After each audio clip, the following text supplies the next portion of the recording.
Hello साथियों, एक बार फिर से स्वागत है आप सभी का अपने परिवार पीके ट्यूटोरियल में। जैसा कि आप लोगों को पता है, रिलेशन की लगातार क्लासेस चल रही हैं और इसी क्रम में हम लोग लेकर आए हैं रिलेशन की नेक्स्ट क्लासेस।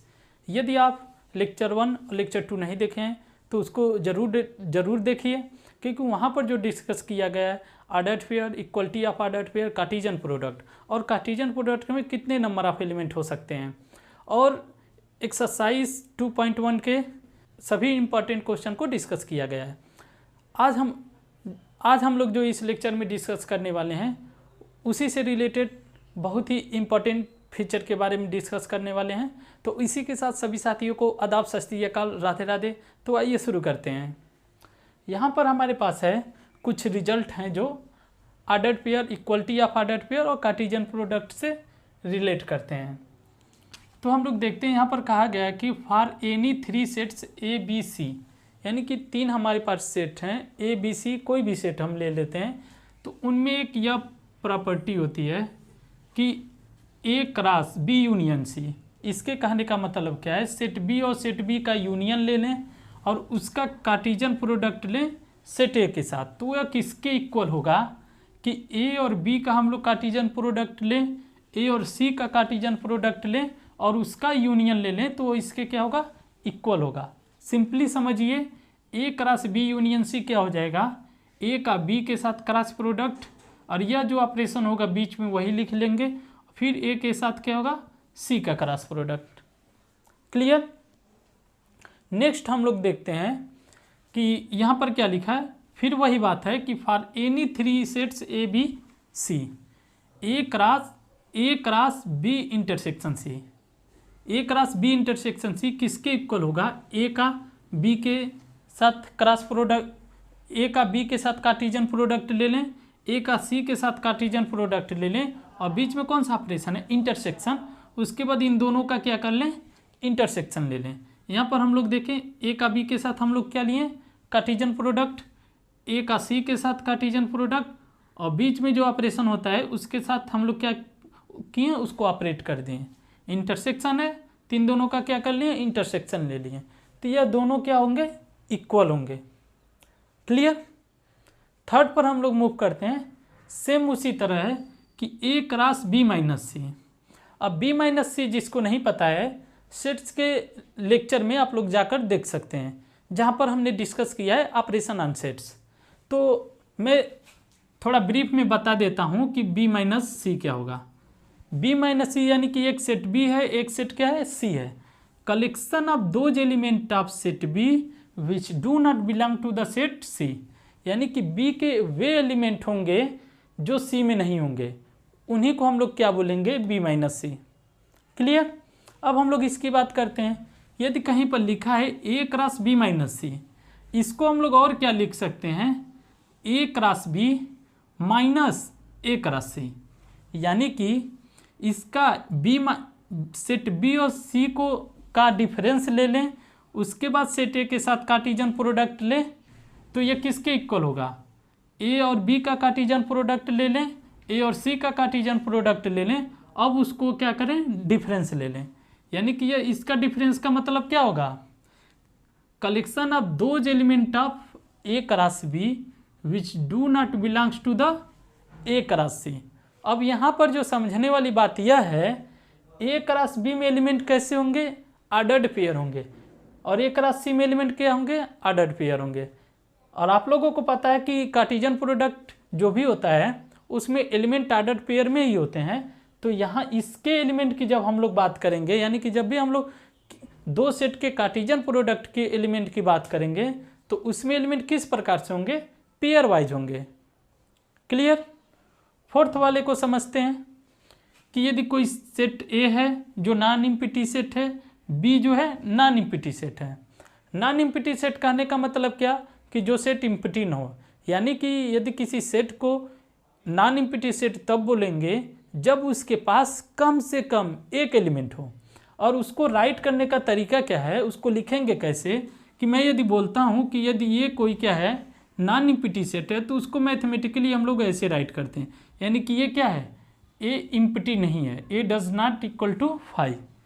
फिर क्या बोला है कि बी कोई नॉन इम्पिटी सेट है, तो यह रिलेशन होता है, यानी कि मैं सपोज कर लिया ए कोई नॉन एम्प्टी सेट, बी कोई क्या है नॉन एम्प्टी सेट, दो नॉन एम्प्टी सेट है, तो ए का बी के साथ कार्टेशियन प्रोडक्ट क्या होगा, ए क्रॉस बी होगा, ठीक है।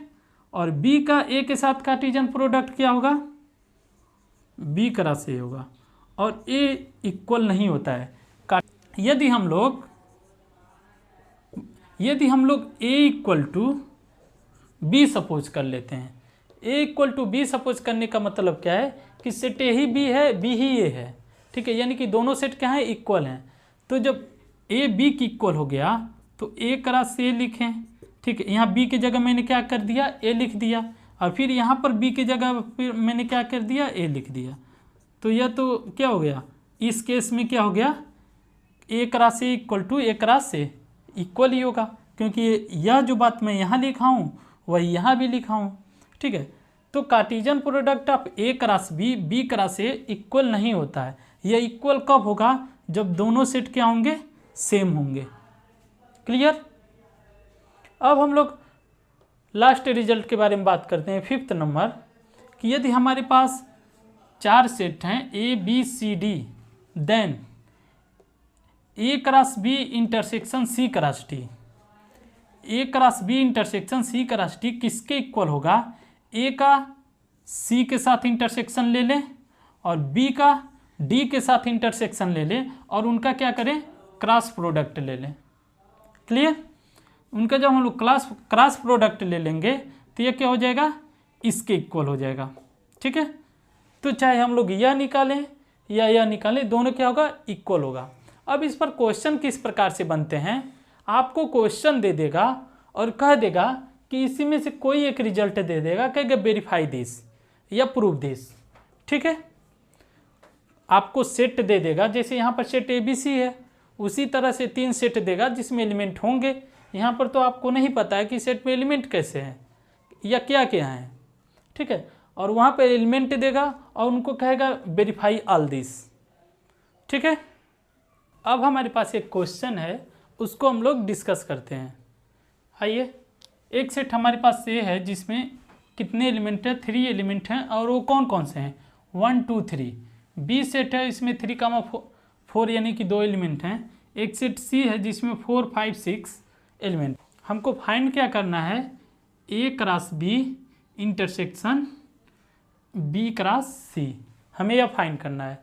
तो इनको फाइंड करने के लिए हमें पहले क्या कैलकुलेट करना पड़ेगा, ए क्रॉस बी कैलकुलेट करेंगे और बी क्रॉस सी कैलकुलेट करेंगे, उसके बाद इन दोनों का क्या करेंगे, इंटरसेक्शन लेंगे।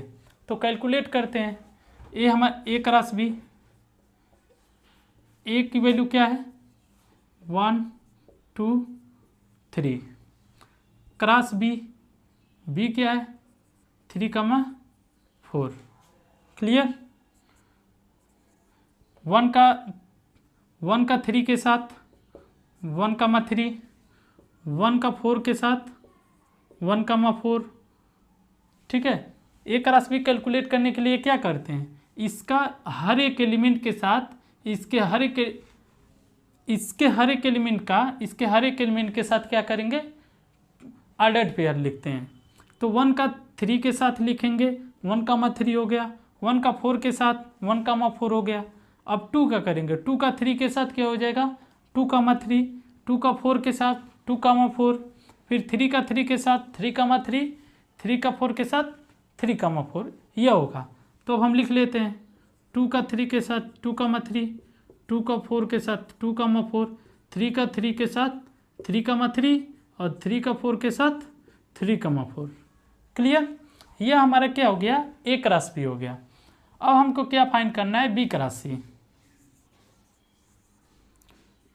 बी क्रॉस सी, बी की वैल्यू क्या है 3,4, ठीक है, और सी क्या है 4 5 6, ठीक है। अब इसका कार्टेशियन प्रोडक्ट लिखने के लिए क्या गए, 3 का 4 के साथ 3,4, 3 का 5 के साथ 3,5, 3 का 6 के साथ 3,6, सेम 4 के साथ ऐसे करेंगे। तो 3,4 3,5 3,6, 4 का 4 के साथ 4, 4 का 5 के साथ 4, 5, 4 का 6 के साथ 4, 6, इतने एलिमेंट हो गए।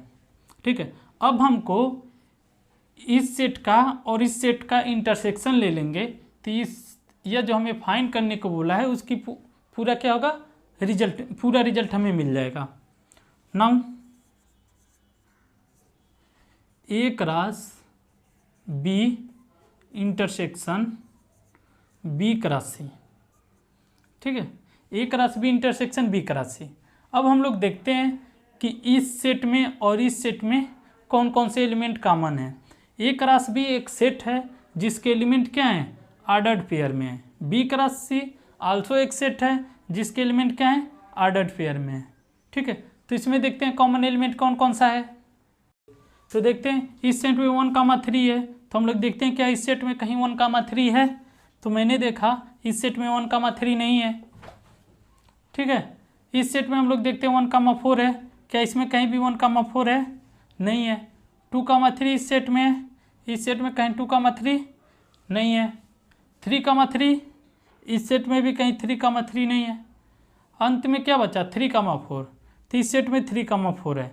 यानी कि इस सेट में और इस सेट में कितने एलिमेंट कॉमन है, एक ही एलिमेंट कॉमन है। ठीक है, इसी प्रकार इसी क्वेश्चन के साथ इन सभी रिजल्ट को वेरीफाई कीजिएगा। नहीं आएगा तो कमेंट कीजिएगा, सभी के आंसर बता दिए जाएंगे। यदि आपको वीडियो अच्छी लगी हो तो लाइक करें, फ्रेंड के साथ शेयर करें और सब्सक्राइब करें।